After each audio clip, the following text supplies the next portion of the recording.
आज की स्टोरी है चुड़ैल से शादी करने को उतारू। यह एक सत्य और आंखों देखी घटना है। हमारा गांव गोंडा जिले में पड़ता है। यह उस समय की बात है जब गांव में 18-19 साल की उम्र में सब लड़कों की शादी हो जाती थी। उनमें से एक मेरा मित्र रमाकांत भी है। उसकी शादी 3 साल पहले हो चुकी थी और अब उसका गौना भी आ गया था। उसकी बीवी बहुत निडर थी। इसको मैं निडर इसलिए बता रहा हूँ कि उसकी निडरता एक दिन बहुत भारी पड़ गई थी। 3-4 साल पहले तक गांव की अधिकतर औरतें सुबह सुबह उठकर लोटा लेकर नित्य क्रिया के लिए कोई खेत में तो कोई खुले मैदान में जाती थी। वो भी जब गांव के पुरुष लोग सो रहे हो तब जाती थी। कुछ दिन बीत गया तो अब रमाकांत को एक सुंदर सी बेटी हुई। बेटी अभी 8 महीने की थी। उस समय उसकी बीवी सुबह सुबह अकेले उठकर खेत में चली गई और अपने सासू माँ को या फिर अपनी जेठानी को भी नहीं जगाया। वो अकेले ही चली गई क्योंकि वो तो बहुत निडर थी। लेकिन उस समय वह ना तो हाथ में चाकू और ना ही माचिस लिया।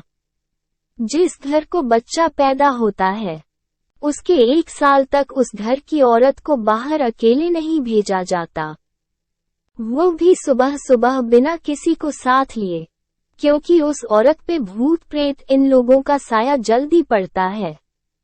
लेकिन वह अकेले गई थी। तभी वहां बेल का पेड़ लगा था। उस पर एक चुड़ैल घूम रही थी जो इसके साथ नहीं आना चाहती थी, लेकिन फिर भी वह आ गई। जब रमाकांत की औरत खेत से आई तो लौटा फेंककर पलंग पर बैठकर गाना गाने लगी।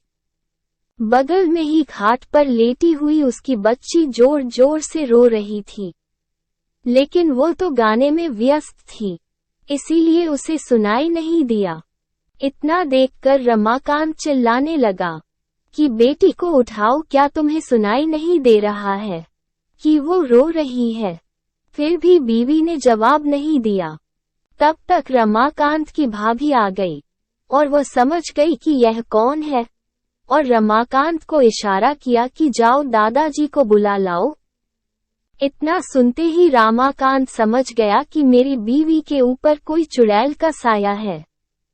तभी भाभी ने दादाजी का नाम लिया। तब तो रमाकांत पलंग पर बैठकर दादागिरी झाड़ने लगा और बोला कि तुम कौन हो? यहाँ पर क्यों आई हो? क्या तुम मुझसे शादी करना चाहती हो? तब तक गांव की कुछ औरतें और कुछ पुरुष मजा लेने के लिए इकट्ठा हो गए। चुड़ैल ने कहा कि मुझ में तुम्हें क्यों दिलचस्पी हो रही है? क्यों मुझसे शादी करने के लिए आतुर हो?